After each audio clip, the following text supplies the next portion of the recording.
Baik, jadi pada kelanjutan artikel kita itu kita akan menuliskan ya metodologi penelitian untuk memudahkan kita dalam mengatur penelitian kita ya, ataupun menjalankan penelitian kita. Pada konsep artikel penelitian itu ataupun dalam konsep ilmiah itu sesuatunya harus dijalankan sesuai dengan konsep-konsep ilmiah ataupun langkah-langkah ilmiah. Jadi keilmiahan sebuah artikel penelitian itu ataupun sebuah artikel penelitian ataupun tulisan-tulisan ilmiah itu dipandang dari penggunaan metodologi penelitiannya ataupun metodologi tulisannya. Jadi semakin ilmiah, ilmiahnya artikel penelitian itu, maka semakin ilmiah pula metodologi yang dia gunakan. Yang penting ada metodologi penelitian yang dia gunakan. Dan itu membandingkan ya, atau itu membedakan antara tulisan non akademik dan tulisan akademik ya. Tulisan akademik itu ditulis dengan metodologi, sedangkan tulisan non akademik seperti sastra dan lain sebagainya itu tidak ditulis dengan metodologi penelitian. Jadi kita harus harus bisa mengikuti segala tahapan-tahapan yang kita atur pada bagian metodologi itu, dan metodologi penelitian itu harus dibuktikan dengan teori-teori tertentu. Misalnya kalau kita gunakan metodologi penelitian kualitatif ya, maka kita harus mengikuti tahapan-tahapan yang kita gunakan dalam metode yang dicerahkan ataupun yang diterangkan dalam metodologi penelitian kualitatif.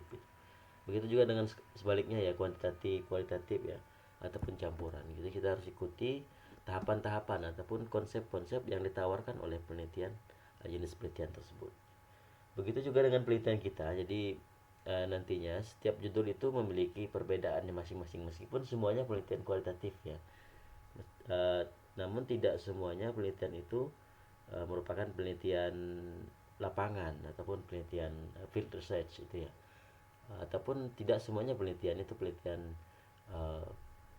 dokumenter ya, ataupun teknik dokumenter. Nanti kita yang meneliti novel ya, meneliti tentang teks itu disebut dengan penelitian teknik dokumenter dalam pengumpulan data penelitiannya.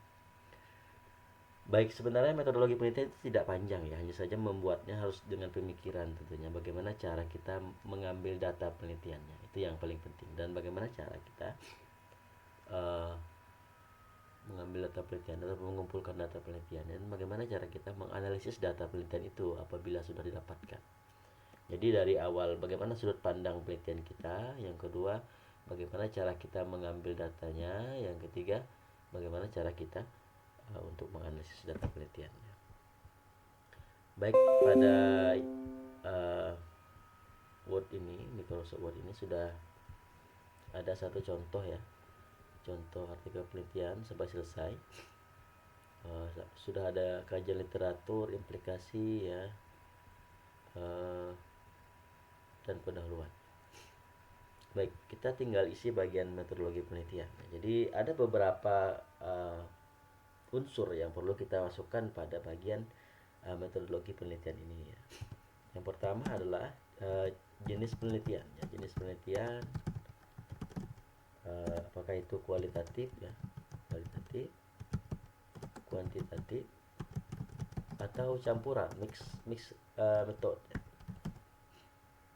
Nah, kualitatif, kuantitatif dan campuran ini memiliki sudut pandangnya masing-masing. Kalau kualitatif ini penelitian yang bersifat angka, motivasi dan lain sebagainya itu ya. Jadi kalau penelitian tidak angka, non angka ya. Nah, jadi kualitatif itu sangat berkaitan dengan penelitian humaniora seperti kita. Misalnya kita ingin penelitian tentang wawancara,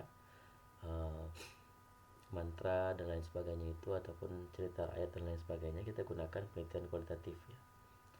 Nah, ini kalau kita lihat judul penelitian yang saya tampilkan di atas ini, berarti ini adalah penelitian kualitatif.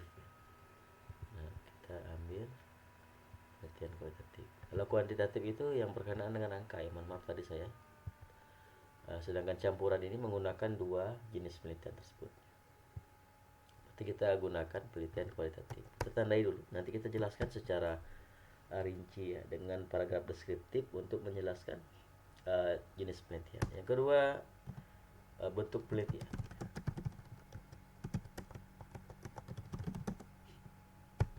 Nah, bentuk penelitian ini biasanya ada yang deskriptif, kualitatif ya. Jadi bentuk penelitian ini berkenaan dengan bagaimana cara kita menyampaikan data penelitiannya ataupun melihat data penelitian ataupun nanti kita menyajikan penelitian tersebut ya. Jadi kalau kebanyakan kita akan, jika kita menggunakan kualitatif ini, maka bentuk penelitiannya akan terikut dengan deskriptif ya. Deskriptif. Nah, karena kita akan mendeskripsikan apa temuan kita secara di lapangan itu ya, secara kualitatif tadi. Misalnya tadi kita akan temukan misalnya bahwa mahasiswa yang kita wawancarai saat menggunakan Turnitin menganggap bahwa Turnitin sangat mudah digunakan. Nah, itu kita deskripsikan bagaimana pernyataan mereka ya, bagaimana motivasi mereka menggunakan Turnitinnya dan lain sebagainya, itu untuk membuktikan bahwa penelitian kita terkait dengan judul yang kita buat itu gitu ya. Kita buat dengan bentuk penelitian deskriptif ya. Kalau yang lain seperti tidak ada ya, rata-rata penelitiannya bentuknya deskriptif. Baik, selanjutnya adalah pendekatan penelitian, pendekatan dan kajian. Di sini kajian lagi. Nah, pendekatan penelitian ini ada yang menggunakan pendekatan, ada yang tidak ya. Contoh misalnya kalau kita meneliti tentang modalitas dalam mantra misalnya, maka pendekatannya itu adalah pendekatan linguistik sistemik fungsional ya, dan kajian semiotik sosial kalau modalitas itu. Ya, kalau judul sini ya, mantra ya, flora ya, bentuk manusia adalah mantra apa misalnya. Nah, itu pakai linguistik sistemik fungsional pendekatannya. Lalu kajian semiotik sosial, dan penelitiannya kualitatif dan deskriptif, bentuk dan jenisnya. Itu yang meneliti tentang mantra ya. Nah, saya rasa yang lainnya juga tidak ada pendekatannya ya. Saya lihat judul penelitiannya rata-rata ada yang sosiolinguistik ya, ada yang psikolinguistik mungkin ya pendekatannya, tapi tidak ada kajiannya. Nah, biasanya ada kajian juga tidak ada pendekatan, ada dan tidak ada kajian. Tentunya nanti buat saja dulu kalau memang ada pendekatannya, ada kajiannya, silahkan dibuat dulu, nanti kita akan diskusikan mana yang harus kita gunakan. Baik, ini kita biarkan saja karena tidak ada, kalau kita lihat dalam judul saya ini berarti tidak ada pendekatan dan tidak ada kajiannya, kita lewati saja. Bagian kelima adalah sumber data penelitian. Sumber data penelitian. Nah, pada bagian sumber data penelitian ini kita akan menjelaskan dari mana kita akan mendapatkan data penelitiannya. Kalau penelitiannya itu wawancara, maka sumber datanya itu adalah pada respondennya ya, ataupun masyarakat yang kita wawancarai. Nah, itu sumber data penelitian. Dengan menyebutkan jenis yang kita ambil itu. Misalnya kita mau ambil mantra misalnya, kita akan sebutkan sumber data penelitiannya mantra masyarakat Melayu Sambas. Asli sumbernya ya. Berarti kita mantra yang didapatkan dari masyarakat Melayu Sambas. Nah, ini kalau yang penelitiannya adalah novel misalnya, maka sumber data penelitiannya adalah novel apa misalnya, judul penelitian novel Laskar Pelangi misalnya.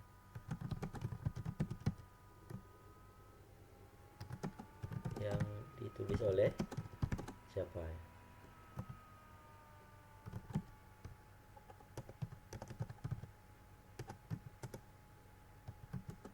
Misal tahun berapa gitu ya.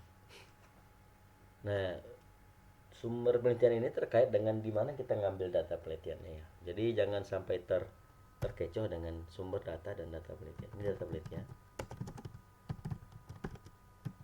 Nah, kalau judul di atas ini Maka data penelitiannya adalah, ini judulnya ini ya, kalau saya ambil sini misalnya tadi judulnya adalah mantra metafora misalnya, maka data penelitian adalah metafora dalam mantra ya. Kalau penelitian saya tadi sumber data penelitiannya adalah mahasiswa PBSI FK Pentan tahun berapa ya. Lalu data penelitian adalah persepsi ya. Persepsi mahasiswa, persepsi atau tanggapan mahasiswa terhadap pemanfaatan kognitif. Nah itu jangan sampai terbalik-balik ya. Nah, dalam pemilihan sumber data dan data penelitian. Baik, nomor 7 adalah instrumen penelitian atau kita sebut dengan teknik pengumpul data. Teknik pengumpulan. Nah, teknik pengumpulan data ini tentunya berbeda-beda ya. Kalau kita tulis penelitiannya field research atau turun lapangan itu bisa jadi pengumpulan datanya melalui observasi atau wawancara. Kalau ingin meneliti mantra misalnya, maka kita akan gunakan penelitian dengan instrumen penelitian dengan wawancara ya, karena kita akan ambil data penelitiannya melalui wawancara. Kalau cerita rakyat juga seperti itu, kita ambil dengan wawancara. Kalau novel berarti kita ambil dengan teknik dokumenter ataupun teknik studi dokumenter. Kalau novel ya, kalau bentuknya buku, bentuknya catatan ataupun video ya, maka kita akan ambil teknik pengumpulan data studi dokumenter. Nah, kalau saya ini berarti tekniknya wawancara ya. Kalau persepsi berarti wawancara. Kalau wawancaranya ini saya akan bedakan sedikit untuk yang persepsi ya. Data dalam penelitian ini diambil dengan teknik wawancara semi terstruktur. Nah, bagi yang penelitian persepsi silakan ikuti saja ya teknik wawancaranya. Yang ke-8 adalah alat pengumpul data. Nah, kalau kita pakai wawancara, maka alat pengumpul datanya adalah daftar pertanyaan ya. Daftar pertanyaan. Lalu selanjutnya alat perekam juga.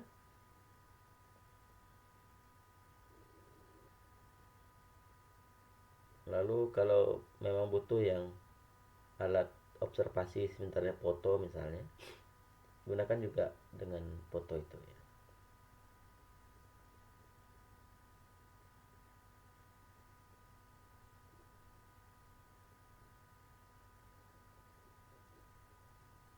Ya. Jadi alat pengumpul data ini adalah alat perekam suara dan lembar observasi. Kalau memang ingin pakai observasi. Tapi kalau tidak ada observasi ya silakan alat perekam suara saja ya, karena kita ingin rekam pendapat mahasiswanya. Kalau yang pakai penelitian teknik dokumenter itu ya, maka alat pengumpul datanya adalah buku catatannya untuk mencatat beberapa hal yang terkait dengan temuan-temuan penelitiannya dari hasil bacaannya. Itu yang disebut dengan alat pengumpul datanya tadi, buku catatan saja ya diletakkan. Ini juga sebenarnya ada buku catatan. Mungkin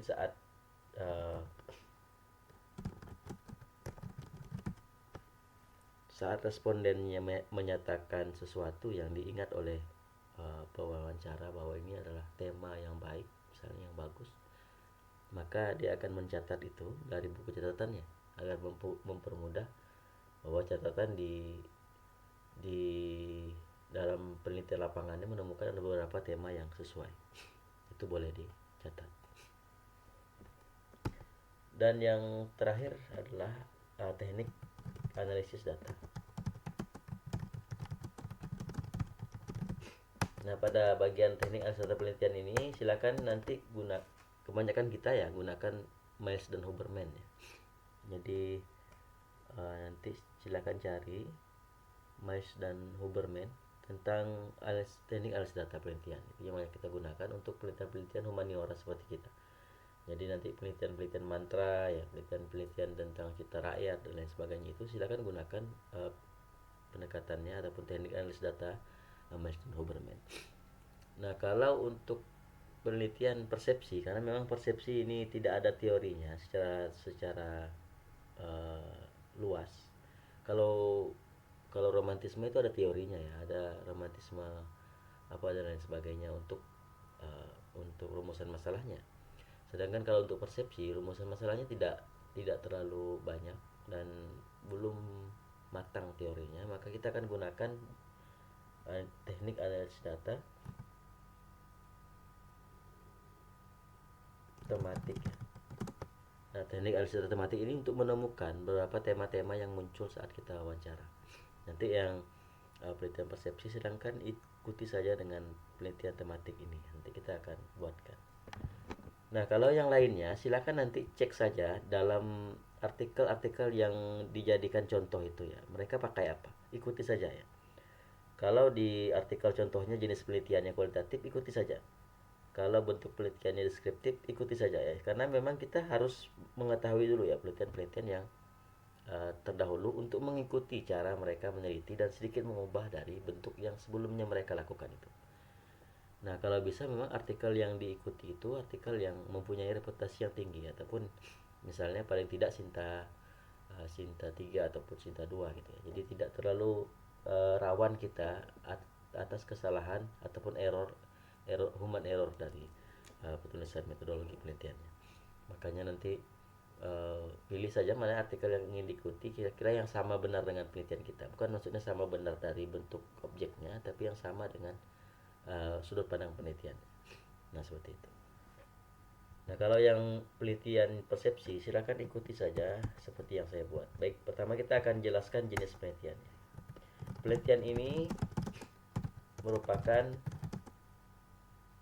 penelitian dengan penelitian kualitatif saja langsung ya, penelitian kualitatif dengan kualitatif, satukan saja dengan deskriptif, kualitatif deskriptif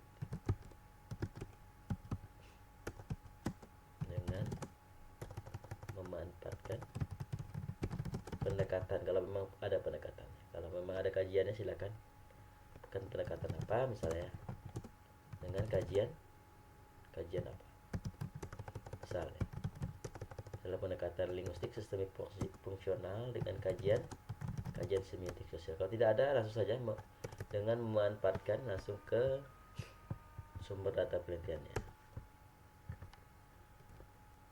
yang memanfaatkan sumber data penelitian berupa mahasiswa pendidikan bahasa PBI ya sekarang ya, bahasa Indonesia FKIP Untan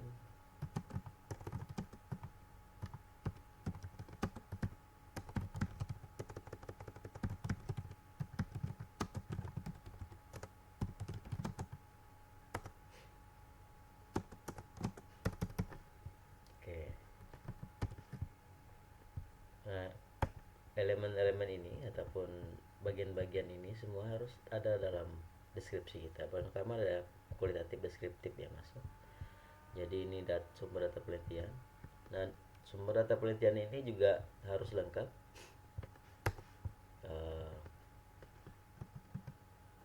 Yang berjumlah ya. Kalau memang sudah ada jumlahnya silakan sebutkan jumlahnya.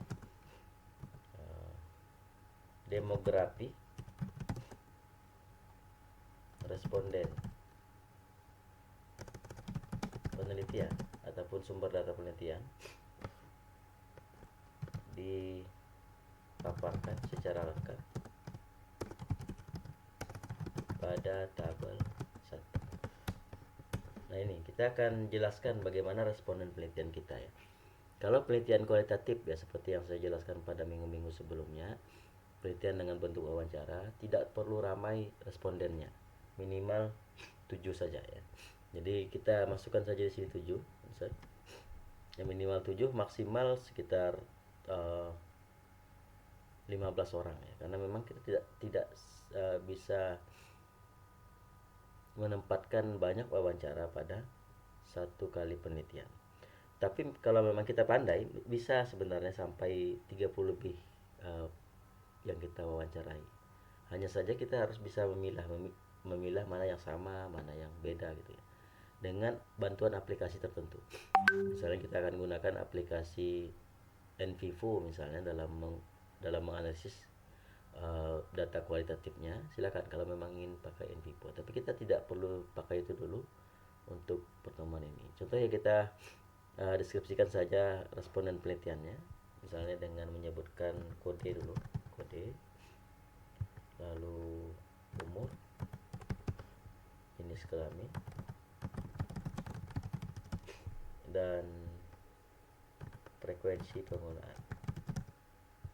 Baik, tentunya tabel ini akan berbeda-beda dari setiap penelitian ya. Kalau penelitiannya itu mantra, mungkin tidak perlu dibuatkan tabel seperti ini. Cukup dibuat penjelasan bahwa respondennya ada berapa orang dan tinggal di mana, umurnya berapa, dan lain sebagainya, untuk dijelaskan pada bagian tertentu ya. Kalaupun memang 1 orang saja respondennya.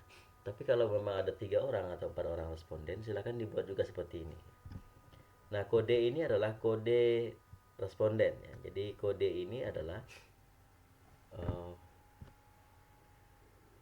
responden 1 ya, responden 2, responden 3, dan selanjutnya. Jadi nanti kita akan sebutkan data penelitiannya, persepsinya itu dengan responden ini. Baik. Sampai R7 misalnya. R5, R6, R7. Baik, umurnya nanti sebutkan saja umurnya 17 tahun misalnya. Nah, kita tidak boleh menyebutkan nama dalam penelitian ini karena memang kita sangat, kalau dalam penelitian persepsi ya, kita sangat menutup ya celah-celah untuk membuka privasi mahasiswa ya. Jadi privasi responden penelitiannya.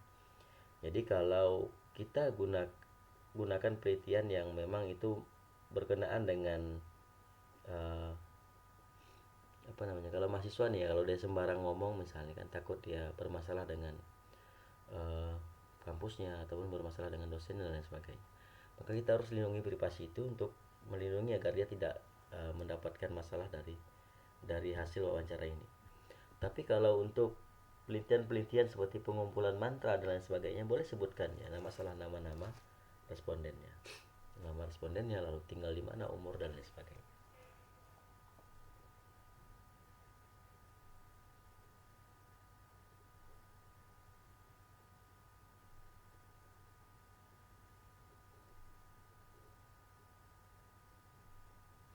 Nah, itu kita akan sebutkan di sini ada jenis kelamin ya. Jenis kelamin laki-laki misalnya.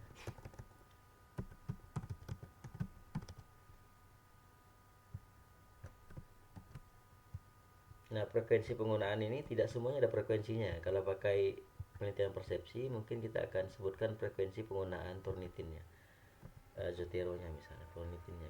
Jadi kita sebut di sini misalnya 1 kali dalam 1 minggu, dalam minggu di sini ya, dalam minggu, dalam minggu.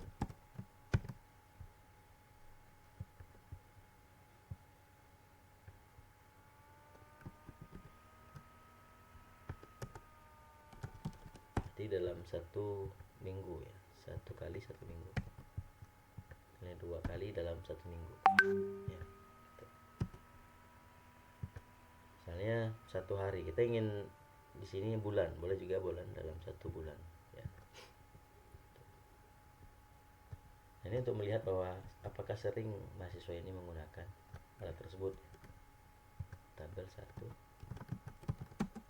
demografi.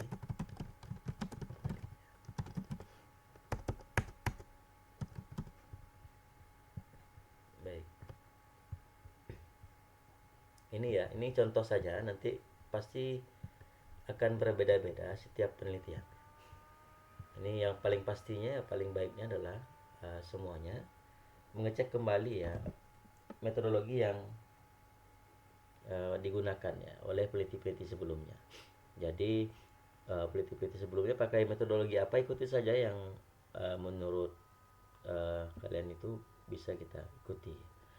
Jadi itu gunanya kita melakukan kajian literatur ya. Jadi kajian literatur yang memang dibaca penelitian-penelitian terdahulunya akan memberikan kita pengetahuan tentang bagaimana cara meneliti penelitian tersebut.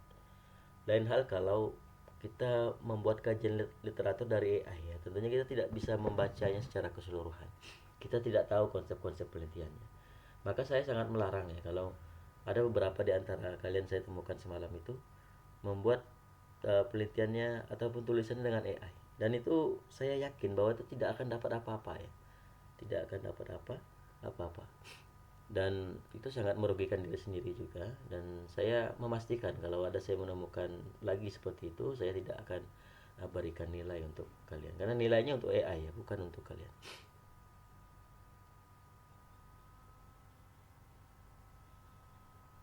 Nah itu, jadi silakan lanjutkan lagi untuk menjelaskan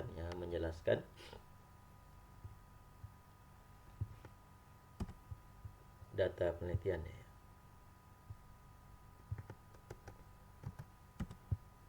Data dalam penelitian ini berarti data penelitiannya, sumber penelitian sudah kita jelaskan. Penelitian ini berupa persepsi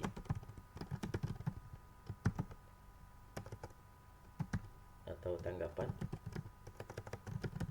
mahasiswa terhadap pemanfaatan penelitian.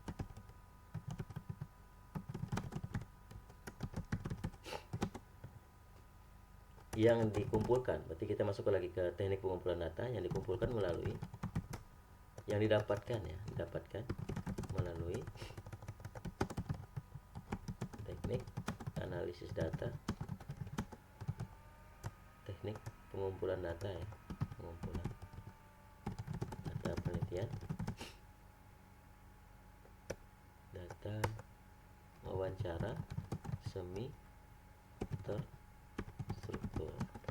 Nah kalau yang ini boleh dijelaskan apa semi terstruktur, kalau wawancara apa wawancara itu gitu ya. Boleh dijelaskan. Kalau deskripsi itu banyak penjelasannya ya. Jadi kalau metodologi itu bisa 6 atau 7 halaman kalau deskripsi itu. Tapi kalau di artikel penelitian ini jangan banyak menjelaskan.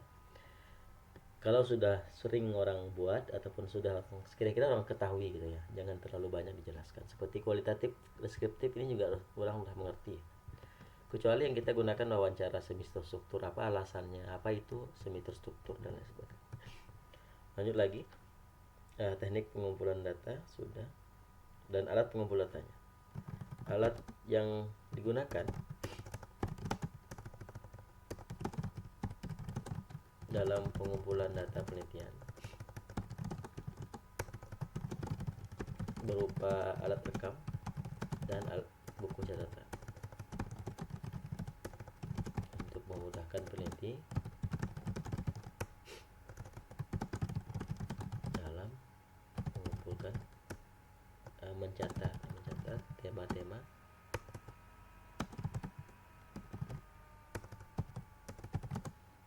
yang muncul saat wawancara dilakukan.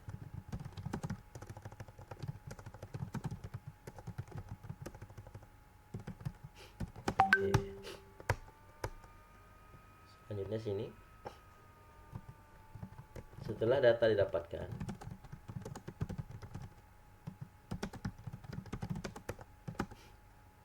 setelah data yang didapatkan selanjutnya dianalisis menggunakan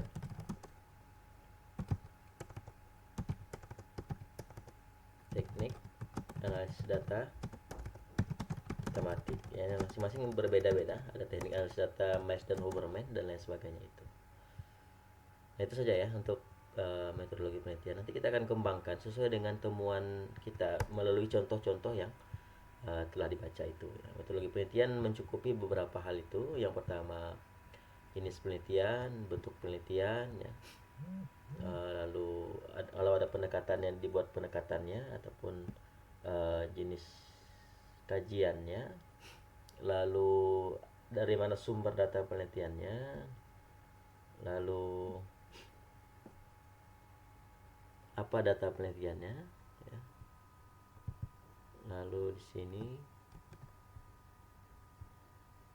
pakai teknik apa mengumpulkan data penelitiannya, apa alat yang digunakan, lalu pakai menggunakan apa kita dalam menganalisis data penelitiannya. Nah, di bagian-bagian tertentu kita bisa juga menjelaskannya. Misalnya kualitatif itu apa pengertiannya menurut siapa, misalnya deskriptif itu apa penelitiannya. Lalu di sini ada semi terstruktur apa penelitiannya dan maksudnya. Lalu data tematik itu apa penelitiannya dan apa maksudnya. Boleh cari juga untuk menambah artikel referensi penelitiannya. Nah, itu saya rasa metodologi penelitian ya tidak terlalu sulit juga untuk dibuat. Jadi silakan nanti ikuti saja metodologi penelitian yang telah dibuat orang lain dengan tetap memparafrase. Jadi jangan lupa memparafrase dan jangan gunakan parafrase AI itu ya. Nanti kalau saya cek parafrase AI ketahuan dari AI ya. Jadi percuma nanti rekan-rekan semua nulis dengan AI. Itu ya.